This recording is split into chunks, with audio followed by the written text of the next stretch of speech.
High, good afternoon. আজ তোমাদের দাদাভাই অনেক সকালে কাজে বেরিয়ে যাওয়ায় আমাদের আজকে সানডে হলেও মাছ কিংবা মাংস এনে দিয়ে যেতে পারেনি। তাই ঘরে যা ছিল তাই দিয়েই আমি আমাদের আজকের দুপুরের থালাটা সাজিয়ে নিলাম। তোমাদের কেমন লাগলে জানাবে। ভাতের পাতে দিয়েছি গরম গরম ভাত, পেঁপে সেদ্ধ, তার সঙ্গে একটু দিয়েছি লেবু আর শসা কুচি।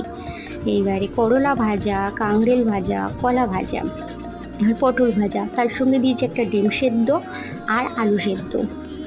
আর সাথে দিয়েছি এটা হলো মাছের ডিমের বড়া ঝাল, এটা পেঁয়াজ টমেটো ধনেপাতা দিয়ে বানানো, আর এটা মুসুর ডাল। আর লাস্টে খাওয়ার জন্য দিয়েছি চাটনি।